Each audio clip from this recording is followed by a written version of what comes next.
আমরা যে কি হারা গোনায়াবে, আমরা যে কি হারায়া। আর শোনো রে আকাশ, শোনো রে বাতাস, আর শোনো রে আকাশ, শোনো রে বাতাস, হারাই লামুর নাবে জীবনে দেখিব একবার তোমার নূরের ছবি গোনায়াবে, তোমার নূরের ছবি। আর গোলাপ হইয়া ফুটলে গো তুমি, আর গোলাপ হইয়া ফুটলে গো তুমি, সদর করা এসে বহনে সূর্য হইয়া রইলা তুমি, এই আমার ভাঙা প্রাণ গোনায়াবে, আমার ভাঙা প্রাণ। তবে বাঁচতে যদি না পারা যায়, তবে বাঁচতে যদি না পারা যায়, হযরত বেলাল ভালোবাসা মরুর বুকে কি বিটে তাই, মোদের মোদের আশা গোনায়াবে, মোদের মোদের আশা। কতই কষ্ট দিয়াছিল, কতই আঘাত দিয়াছিল ওই হাবশী দেশের মানুষ, কতই যন্ত্রণা সইল বেলাল, হয়ে গেলেন বেহুশ, হয়ে গেলেন বেহুশ। তবুও বেলাল ছাড়েনি গো কুরআন, তবুও বেলাল ছাড়েনি গো কুরআন, ছাড়েনি আমার নবীর নাম, আমার প্রাণের দয়ার নবী গো, লেন মোদের হাজারো সালাম, হাজারো সালাম। বাবাজি আমার সোনা মানিকরাম, আমার আব্বা জানেরা, আজ আপনাদেরকে যে কথাগুলো আমি বললাম, কেউ যেন আপনাদেরই আমি সন্তান, বাপ মানুষ, আমি ভুল হতে পারে, তাই বলে এই রকম করেন না যে আপনার কঠিন পেশাব চাপেল যারা আপনি পেশাবে যাবেন না, এরকম যেন করেন না বাপ। আপনার যদি বাথরুমের প্রয়োজন হয় অবশ্যই যাবেন, আমাদের মসজিদে সব রকমের ব্যবস্থা আছে আলহামদুলিল্লাহ। সকলেই বলেন আলহামদুলিল্লাহ। বাবাজি আমার সোনা মানিকেরা, চলুন আমরা এবার ওয়াজের দিকে আগাই। আল্লাহ পাক বলছেন, লাকাদ কানা লাকুম ফি রাসূলিল্লাহি উসওয়াতুন হাসানা। আল্লাহ পাক নিজে ওয়াজ করছেন যে সমগ্র জাহানের জন্য উত্তম আদর্শ দেওয়া হয়েছে আপনার আমার নবীর ভেতরে। জোরে বলেন সুবহানাল্লাহ। বাপ, সেই আদর্শতে আমাদেরকে আদর্শিত হতে হবে। আজ এই ছেলেটা আমাকে ভাই বলে ডাকে, আর একে যদি আমি গর্মিয়ে কথা বলি, এটা আমার নবীর আদর্শ নয়। এই ছেলেটার বিরোধিতা বিপদ করা কিন্তু আমার ঠিক হবে না। নবীর আদর্শ, আপনি কেমন পোশাক পরবেন তাতে নবীজির আদর্শ আছে। আপনি কেমন করে পেশাবে যাবেন তাতে নবীজির আদর্শ আছে। আপনি কেমন মুরব্বীদের সঙ্গে, বাপদক্ষী মানুষের সঙ্গে কেমন ব্যবহার করবেন তাতে নবীজির আদর্শ আছে। আপনি এতিম বাচ্চাদের সঙ্গে কেমন ব্যবহার করবেন তাতে নবীজির আদর্শ আছে। আপনি ছোট বাচ্চাদের সঙ্গে কেমন ব্যবহার করবেন তাতে নবীজির আদর্শ আছে। মুরব্বীদের সঙ্গে কেমন ব্যবহার করবেন তাতে নবীজির আদর্শ আছে। দেশের ইমামের সঙ্গে কেমন করে ব্যবহার করবেন, কেমন ব্যবহার দেখাবেন তাতে নবীজির আদর্শ আছে। দেশের মোড়ল হয়ে কেমন করে দেশ পরিচালনা করবেন তাতে নবীজির আদর্শ আছে। এ বাবাজি, দেশের মেম্বার হয়ে কেমন করে দেশ পরিচালনা করবেন তাতে নবীজির আদর্শ আছে। এমনকি বাবাজি মাথার চুল কাটাতেও নবীজির আদর্শ আছে। জোরে বলেন সুবহানাল্লাহ।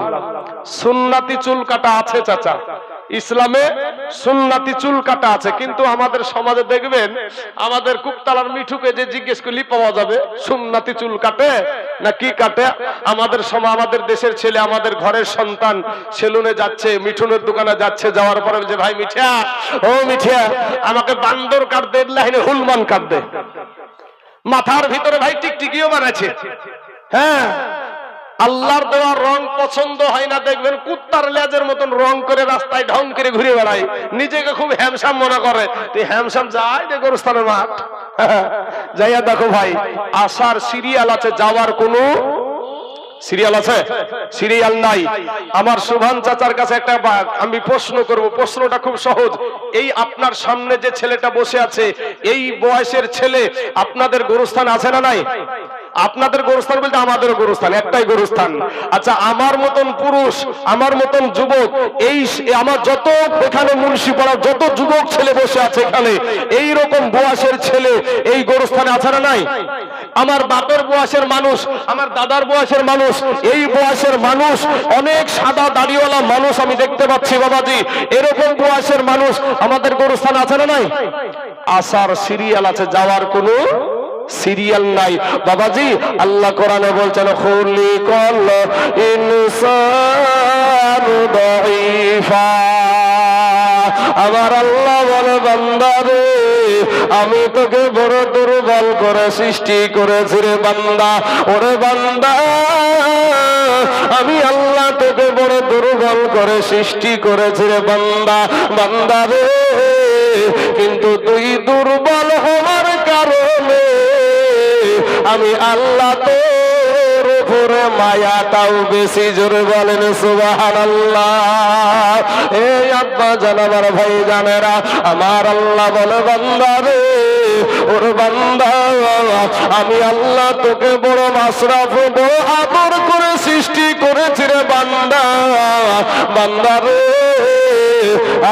সুবহানাল্লাহ, আলহামদুলিল্লাহ। আমি কমিটির ভলেন্টিয়ার ভাইদেরকে বলবো, আপনারা আপনাদের আদর্শ নিয়ে সবাইকে একটু একটু গায়ে হাত বুলিয়ে সামনে এগিয়ে আসবেন। পিছনে আমাদের গাছের কারণে সামিয়ানাটা লাগানোর পর খুব অসুবিধা। তারপরে বাবাজি আমি আশা করছি আমাদের জায়গা দেওয়া যাবে না, ইনশাল্লাহ কুটাটা ভরপূর্ণ হয়ে যাবে ইনশাল্লাহ। এখন আমার ওয়াজি শুরু হয়নি। বিদেশের জমিনে যে ভৌ বাঘের মতন গর্জন আমি দিয়ে থাকি রে বাপ, হ্যাঁ, যারা জানে তারা জানে। যাই একটু আমাদের মেম্বার সাহেব একটু ইশারা দিয়েছে, দেখেন আলহামদুলিল্লাহ মাশাআল্লাহ, এটাই আমাদের মুন্সিপাড়ার আদর্শ ভাই। এ মুন্সিপাড়ার ছেলেরা তোমরা আগে এসো না ভাই, শোনা চলে এসো। যুবকেরা উঠে এসো ভাই, শোনা চলে আসো, একটু আগে আসো। ও মুন্সিপাড়ার যুবক ছেলেরা, তোমরা তোমাদের সহযোগিতা চাইছি আমি আজকে। কেউ এখান থেকে আমরা উঠাউঠি করে চলে যাব না, সবাই আজকের দিনটা আমরা কষ্ট করে আমাদের মসজিদের জন্য, আজ মরলে কাল দুদিন হয়ে যাবে, পিছন থেকে পিছনকার ভাইয়েরা যেন এসে বসতে সুযোগ পায়। আলহামদুলিল্লাহ মাশাআল্লাহ। এই দেখেন বাবাজি, ভাবছিলাম দেশের ছেলে হিসেবে বোধহয় কথা মানবি নিয়ে, তো যাই আলহামদুলিল্লাহ, সুবহানাল্লাহ, খুব খুশি হচ্ছি বাবা, খুব খুশি হচ্ছি অন্তর থেকে। তো বাবাজি আসেন, আমি এদিকে ওদিকে কোনো দিকে টানাটানি করবো না বাবা, ইনশাআল্লাহ আমি কোরআন হাদিস থেকে আলোচনা করব, যেগুলো বলার যেগুলো বলে দিয়েছি আমি, আর ওদিকে আর যাব না। ভাই আমার আল্লাহ বলছে বান্দা, তোকে আমি বড় দুর্বল করে সৃষ্টি করেছি। ও আমার কালেমার ভাইয়েরা, মুন্সিপাড়া, কদমতলা, কুত্তলা, বাহারপাড়ার যুবক ছেলেরা শোনো, আমার আল্লাহ বলছে বান্দা, তোকে আমি বড় দুর্বল করে সৃষ্টি করেছি। এখন আপনি বলছেন কিসের দুর্বল আমরা? হ্যাঁ, এখন যদি সাইজ করতে লাগি তাহলে তো আমাদেরকে রুখে কে। আর আল্লাহ বলছে দুর্বল, আর আপনি আমি যদি বলি মাস্তান, আল্লাহটা ঠিক হবে না আমাদেরটা ঠিক হবে?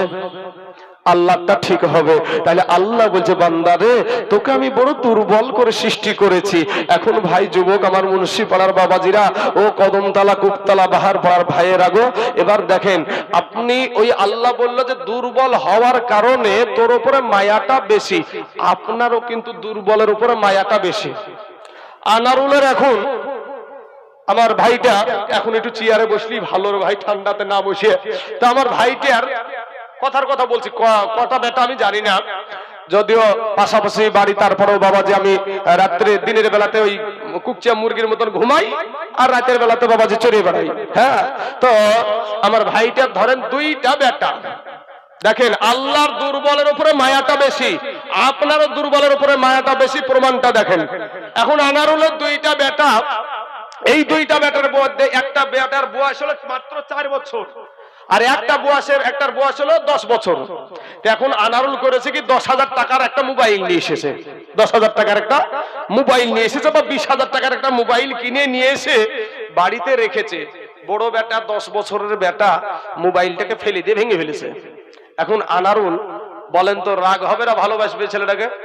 ওই মুহূর্তের জন্য ওখানে অমনি 2 থাপ্পড় লাগিয়ে দেবে, বলবে হারামজাদা এখনই আমি শখ করে মোবাইল, কত শখের মোবাইল আমি কিনে নিয়ে আসবো আর তুই ফেলে দিয়ে ভেঙে ফেললে, হ্যাঁ? 2 থাপ্পড় লাগিয়ে দেবে, লাগাবে না লাগিয়ে দেবে। কিন্তু ওই রকমই ওয়ারি ওরুসজাত সন্তান আরেকটা আছে যার বয়স হলো 4 বছর। এই 4 বছরের বেটাটা ও একটাই অপরাধ করেছে, একই দোষ করেছে। ই যখন এখন চোখ রাঙিয়ে তাকাচ্ছে, একই অপরাধ করেছে, দেখছে তো ওকে তো 2 চড় দিয়েছি, একে যদি 2 চড় লাগাই তো দুনিয়া থেকে পটল তুলবে, আনারুল তখন করছে কি চোখ রাঙিয়ে চোখগুলোকে বড় বড় করে তাকাচ্ছে বেটার দিকে। তখন বেটা বাপের মুখের দিকে তাকিয়ে দেখবেন ছেলেদের ওই সন্তানদের মুখের আকৃতিটা পরিবর্তন হয়ে যায়, মুখের আকৃতিটা পরিবর্তন হয়ে যায়।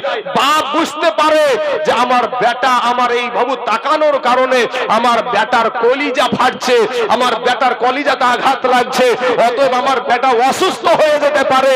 এর কারণে একই দোষ 2 জন করেছে। এই ছোট বেটাটাকে মারা তো দূরের কথা, কোলে তুলি নিয়ে বলছে বাপরে তোকে বলিনি, তোর মাকে বলেছি, তোর ভাইকে বলেছি। এরকম আছে না নাই? হ্যাঁ, তাহলে দুর্বলের উপরে আমাদেরও মায়াটা বেশি। বাবাজি কমা সোনা মালিকের আগে আমার আল্লাহ বলে বান্দা রে আমি তোকে বড় দুর্বল করে সৃষ্টি করেছি রে বান্দা, এরে বান্দা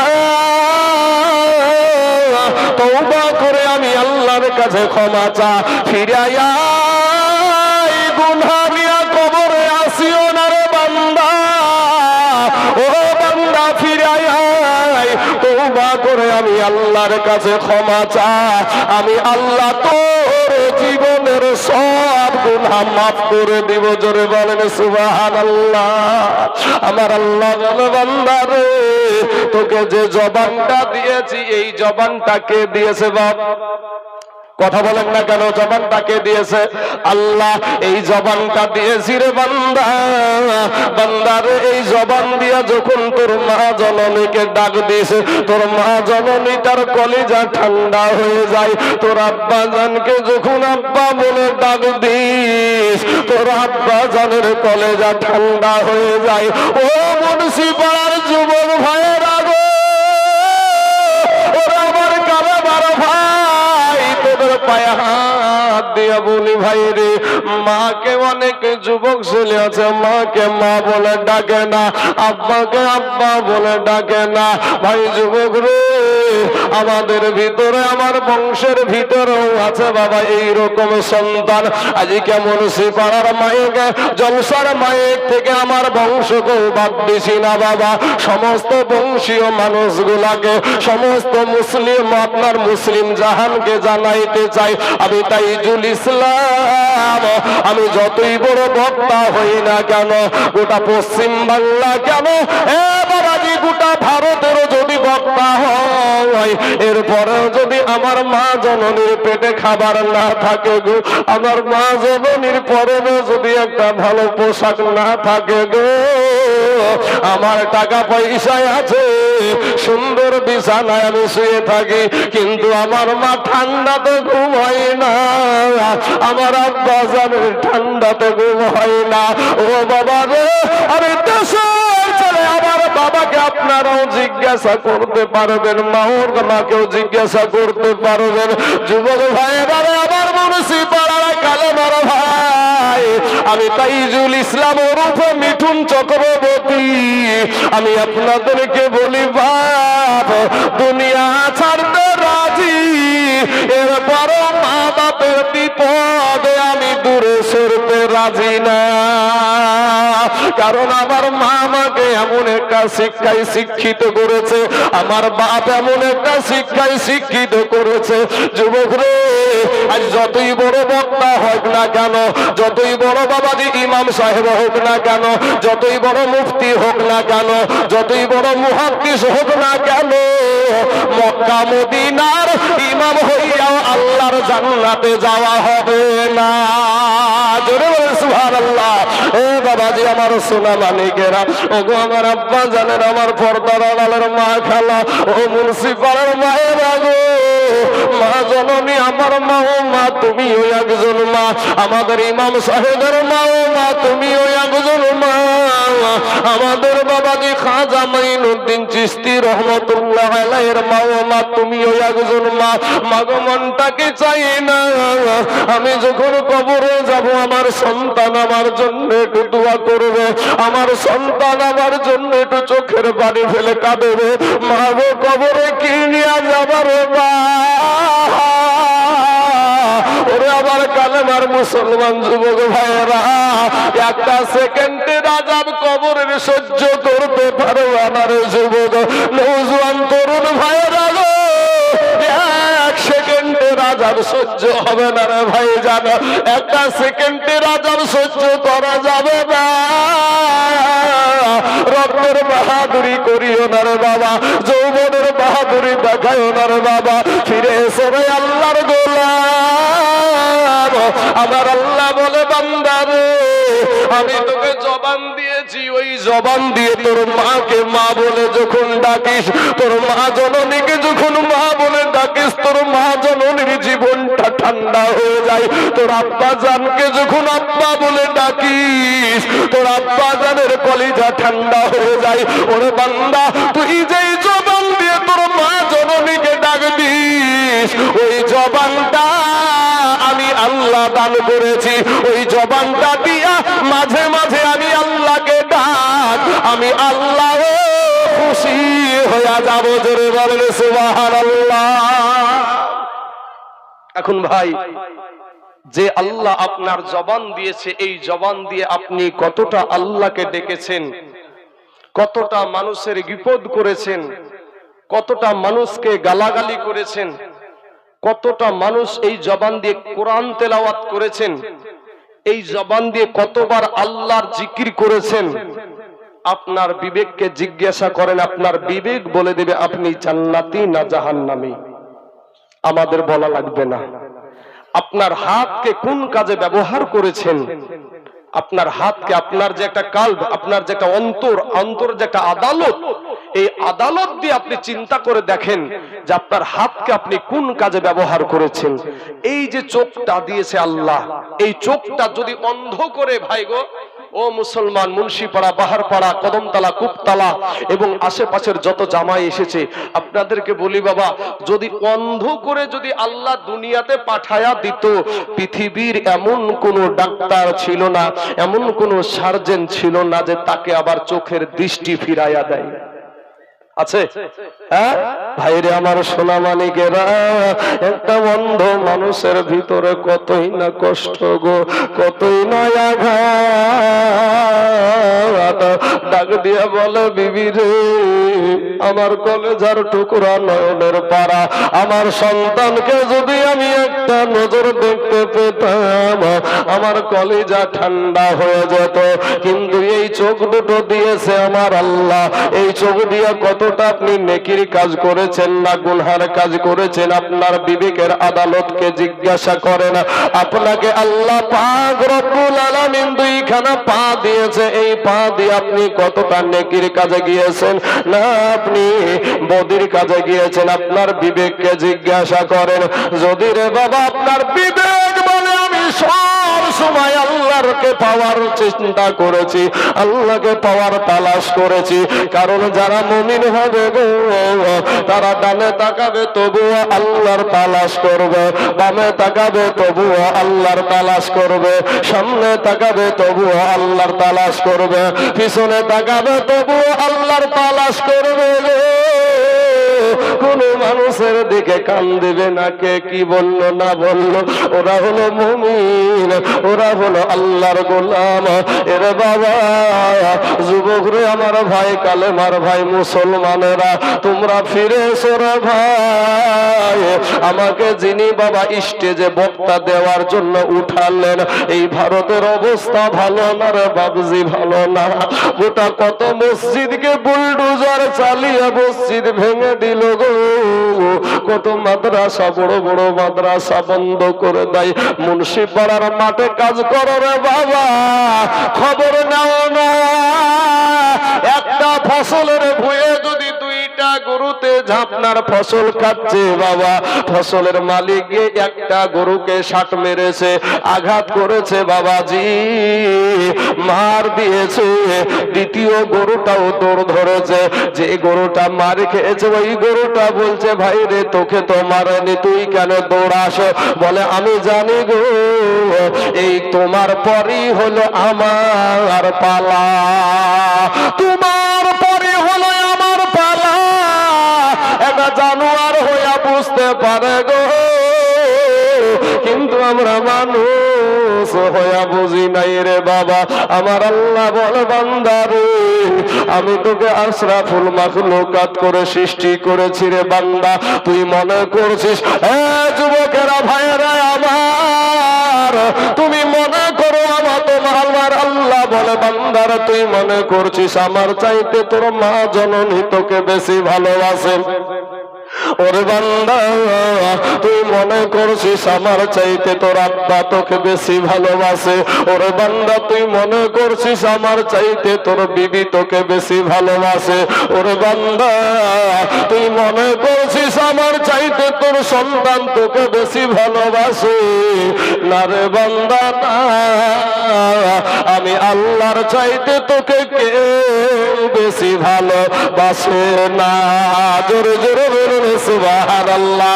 এ মুন্সিপাড়ার যুবকেরা, ফিরে আয় রে ভাই, ফিরে এসো রে যুবক ছেলেরা।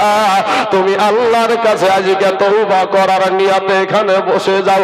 আমার আল্লাহ এই ঠান্ডাতে যে আপনারা এত কষ্ট করে বসে আছেন বাবা, এত কষ্ট করে বসে আছেন, আমার আল্লাহ ফারিস্তাদেরকে বলবেন, ফারিস্তারা রে, ওই আমার গোলামেরা কত কষ্টের মধ্যে দিয়ে বসে বসে কোরআন হাদিসের কথা শুনছে রে, এর কারণে আমার আল্লাহ আপনার জীবনের সব গুনাহ মাফ করে দিবে। জোরে বলেন সুবহানাল্লাহ। আমার আল্লাহ বলে, বান্দা রে, আমি আসমান সৃষ্টি করেছি আমার বলি নাই রে বান্দা, আমি জমিন সৃষ্টি করেছি আমার বলি নাই রে বান্দা, আমি সূর্য সৃষ্টি করেছি আমার বলি নাই রে বান্দা। বান্দার আমি জমিন সৃষ্টি করেছি আমার বলি নাই। ওরে বান্দা, আমি পাহাড় সৃষ্টি করেছি আমার বলি নাই রে বান্দা। ওরে বান্দা, তুই হলি আমার। জোরে জোরে বলুন সুবহানাল্লাহ। এ বাবাজি, আমার সোনা মানিকেরা, তাই আমার ভাইয়েরা গো, ও কালেমা ওয়ালারা, ও কোরআন ওয়ালারা, ও আল্লাহ ওয়ালারা ভাইয়েরা, শোনো রে ভাই, তোমার আমি দুশমন না, আমিও তোমার দুশমন না বাবা, তুমিও আমার দুশমন না, তুমি আমার কালেমার ভাই। তোমাকে যদি কোনো বিধর্মী আঘাত করে ভাই, আমার কলেজায় আঘাত লাগবে রে ভাই। আমাকেও যদি কোনো বিধর্মী আঘাত করে, তোমার কলেজায় লাগবে। আসলে ভাই, তোমরা আমরা একসাথে আমরা এই মসজিদের দিকে এগিয়ে যাব ইনশাআল্লাহ। এই ভারত সরকার থেকে মুসলমানদের মসজিদকে আমরা বাঁচায়া ছাড়বো। জোরে বলেন ইনশাআল্লাহ। এ মুসলমান যুবকেরা, 500 বছর প্যারালাইজ হইয়া যদি আপনি যদি বিছানায় শুয়ে থাকেন বাবা, এরপরে যদি মরে যান ও বাবা গো, আর যদি 1 ঘন্টা যদি বীরের মতন যদি আল্লাহর জন্য, কোরআনের জন্য, মসজিদের জন্য 1 ঘন্টা যদি আপনি বাবাজি বীরের মতন যুদ্ধ করে শহীদ হতে পারেন, ও বাবাজি 500 বছর প্যারালাইজ হয়ে বেঁচে থাকার কোন দাম নাই। শহীদি মওতের দাম হলো সরাসরি জান্নাত। জোরে সুবহানাল্লাহ। বাবাজি আমার সোনা মানিকেরা, দেখোই আপনারা কেমন জেগে আছে, একটু চেষ্টা করে দেখে দিন। একবার তাকবীর ধ্বনি, নারে তাকবীর। কিছু কিছু ছেলে ঘুমিয়ে গেছে নাকি? যুবকেরা, মুসলমান ভাই, আরে তো মুসলমানের মতন আওয়াজ দিয়ে কথা বলতে হবে। এ বাবাজি, এককালীন এই ভারতের জমিনে কলকাতার হাইকোর্টে যখন আপনার আমাদের কোরআনের উপরে মামলা করা হয়েছিল, তো দিল্লির জামে মসজিদের ইমাম, এটা আমার দেশে কথা বলছি বাপ, আমার দেশে বসে কথা বলছি আমি, তাইজুল ইসলাম, আপনার উত্তর দিনাজপুর, দক্ষিণ দিনাজপুর, বিহার, উড়িষ্যা, এমনকি বাবাজি আপনার কোচবিহার পর্যন্ত আপনার কোন জায়গাতে বাদ রাখি নাই। আমি এইরকম আওয়াজ দিয়ে কথা বলি। দিল্লির আপনার কলকাতার হাইকোর্টের উপরে যখন আপনার আমাদের কোরআনের উপরে যখন মামলা করা হয়েছিল, ওই আপনার দিল্লির জামে মসজিদের ইমাম আব্দুল্লাহ বুখারী বলেছিল, সারা পৃথিবীর মুসলমানদের মগজ, সারা পৃথিবীর মুসলমানদের কলিজার টুকরা, সারা পৃথিবীর মুসলমানদের চোখের মণি, এই কোরআনকে যদি কেউ যদি ব্যান করে রায় দেয়, আমি আব্দুল্লাহ বুখারী বলছি তার বুকের উপরে পা তুলে দিয়ে বাম হাত দিয়ে তার জিহ্বাটাকে টেনে ছিঁড়ে ফেলে দিব। জোরে বলেন সুবহানাল্লাহ। আল্লাহু আকবার। ইয়া রাসূলুল্লাহ, জিন্দাবাদ, জিন্দাবাদ। আল্লাহু আকবার। ইয়া রাসূলুল্লাহ। বাবাজি, এ মুসলমান ভাই, তুমি আজ ভাবছো যে আমার আজ কে হয় তোমাকে এসে পুলিশে গ্রেফতার করে নিবে? এ ভাই, পুলিশে গ্রেফতার করে নিলেও তুমি দুনিয়ার জমিনে যেমনি জেলখানায় থাকবা, কিয়ামতের দিন তুমি জান্নাতে থাকবা। জোরে বলেন সুবহানাল্লাহ। ভাইরে, আমার জবান থেকে বের হচ্ছে, যদি গ্রেফতার করে আমাকে গ্রেফতার করবে আগে। ভাই, কিছুদিন পূর্বে আমার সালমান আজহারি ভাই হক কথা বলার জন্য ওই ভাইকে আমার আপনার গ্রেফতার করে কত কষ্ট, টর্চারিং ছেলে দেখে কত কষ্ট দিয়েছে বাবাজি। শোনা, একটা সালমান আজহারি নাই, এই ভারতের জমিনে হাজারো সালমান আজহারি রয়েছে, তাদেরকে তুমি কতদিন ঠকাবা?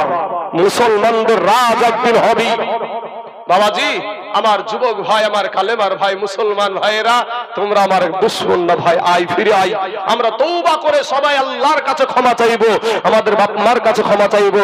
আজ তোমাদের মতো মুসলমান যুবকেরা, তোমাদের মতো নওজোয়ানেরা আমার নবীর পাশে দাঁড়িয়ে, তবে বাবাজি আমাদের যে হুঙ্কারটা হবে সেটা সৎভাবে হবে না অসৎভাবে হবে?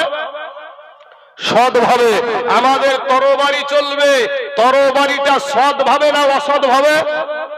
সৎভাবে চলবে, অসৎভাবে ইসলাম আঘাত করে না। মুসলমানেরা কারো ধর্মে আঘাত করে না, তার মসজিদে তো হবে আজান, কেন তুমি করো না? ওরে আজানের আওয়াজে যদি শব্দ দূষণ হয়, তবে জানবো গাড়ি ঘোড়া কেমন চলিবে ভাই। বুঝতেন না কথাগুলা? হ্যাঁ ভাই, একটু বুঝেন, বুঝুন। ওই যে না হলে আয়না দেখার মতন হবে, আয়না দেখার মতন বুঝিয়েন না বাবা। আমাদের আজানের আওয়াজে যদি বাবা শব্দটা দূষিত হয়ে যায়, তাহলে গাড়ি চলে না? চলে না? কি কথা বলেন না কেন?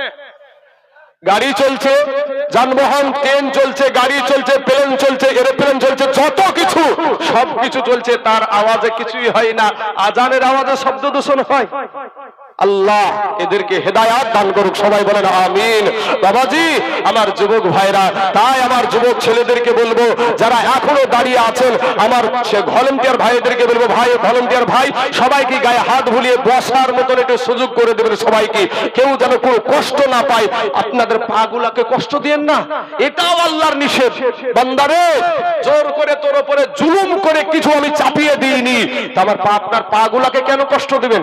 আরাম করে বসে বসে শুনেন, আপনার দেশের ছেলে আমি, আপনারা, আমরা সবাই একসাথে, আমরা আল্লাহর জান্নাতে যেতে চাই। জোরে বলেন ইনশাআল্লাহ।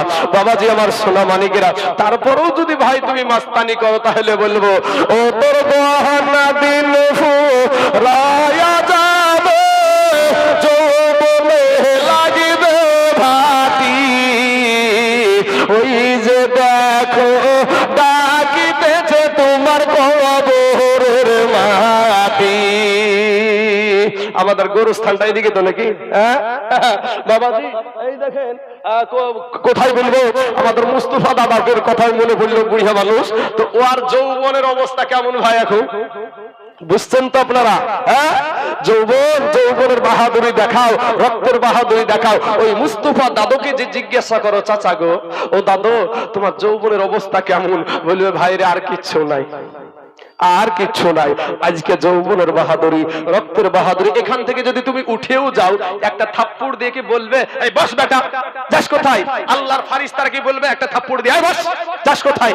বলবে না ভাই, শোনা, বলবো না, কেউ বলবে না। কিন্তু ভাই গো, তুমি যেই জায়গায় বসে আছো, এই জায়গাটা আমার নবীজি বলেছেন তুমি জান্নাতের বাগানে বসে আছো। জোরে বলেন সুবহানাল্লাহ। যারা রাস্তায় ঘোরাঘুরি করছে এরা না, আপনারা যারা পাগলের মতো এখানে বসে আছেন আপনারাই হলেন আসল মুমিন। জোরে বলেন সুবহানাল্লাহ। বাবাজি কবি বলছেন, ও তোর গহনা দিল ফুরায়া যাবে, যৌবনে লাগিবে ভাটি, ওই যে দেখো ডাকিতেছে তোমার কবরের মাটি, ওই যে দেখো ডাকিতেছে তোমার কবরের মাটি। ভাইরে সন্ধ্যার আগে যেদিন এই ডুবিবে বেলা, এক মুহূর্তে শেষ হইবে তোমার অঙ্গেরি মেলা। বাপ একটা কথা বলি, আমাদের মুন্সিপাড়ার কমিটি বিন্দু ধন্যবাদ জানাই। এবার জালসায় আমরা অনেকেই বলেছে জালসাতে কোনো লোক হবে না, আলহামদুলিল্লাহ এত ঠান্ডার ভিতর দিয়ে যত মানুষ হয়েছে, মহিলাদের জায়গা আর কিছুক্ষণের মধ্যে মনে হয় হবেই না বাবাজি। তো বাবাজি এতগুলা মানুষ হয়েছে, এই যতগুলো জালসা আমি করছি বাবাজি আমাদের এলাকার জমিনে, বাইরেকার কথা বাদ দিচ্ছি, তবে বাবাজি আমাদের এই মুন্সিপাড়াটা আলহামদুলিল্লাহ আজকে বেশি আছে। এত ঠান্ডার ভিতর দিয়ে গতকালকে ছিলাম সাগরপাড়া পুলপাড়াতে, তার আগা দিন ছিলাম আপনার সাদি খান দেওয়ার সবজি পাড়াতে বাবাজি, তার আগা দিন ছিলাম পাইকমারি মাদ্রাসাতে। তো বাবা আপনাকে বলবো কি, তবে পাইকমারি মাদ্রাসাতে লোক কম হলেও কালেকশন দেওয়ার হাত বিশাল ওদের। হ্যাঁ, তো বাবাজি আপনাকে বলবো কি, এত ঠান্ডার ভিতরে এইরকম মানুষ দেখা যাই নাই। আলহামদুলিল্লাহ, সকলে বলেন আলহামদুলিল্লাহ। আল্লাহকে খুশি করার জন্য আল্লাহর শুকরিয়া আদায় করে সবাই বলেন আলহামদুলিল্লাহ। ও তোর গহনা দিন ফুরায়া যাবে, যৌবনে লাগিবে ভাটি, ওই যে দেখো ডাকিতেছে তোমার কবরের মাটি। বাইরে সন্ধ্যার আগে যেদিন ডুবিবে বেলা, এক মুহূর্তে শেষ হইবে তোমার অঙ্গেরি মেলা। বুঝছেন বাপ? সন্ধ্যার আগে যেদিন এই ডুবিবে বেলা, এক মুহূর্তে শেষ হইবে তোমার অঙ্গেরি মেলা। তুমি কার মারো এ জোর ধম, কার মাথায় ভাঙিবা লাঠি, বাবা কার মারো জোর ধম, কার মাথায় ভাঙিবা লাঠি, ওই যে দেখো ডাকিতেছে তোমার কবরের মাটি, ওই যে দেখো ডাকিতেছে তোমার কবরের মাটি। ভাইরে ভুইরা মরো তুমি এই মায়ারি পিছে, এত আশা ভালোবাসা সবই যে মিছে, ওরে ঘুইরা মরো তুমি এই মায়ারি পিছে, এত আশা ভালোবাসা সবই যে মিছে, কোনদিন জানি আইসা পড়ে আজরাইলের হাতের চিঠি। জোরে বলে সুবহানাল্লাহ। এ যুবকেরা জোরে বলে সুবহানাল্লাহ। ওরে কোন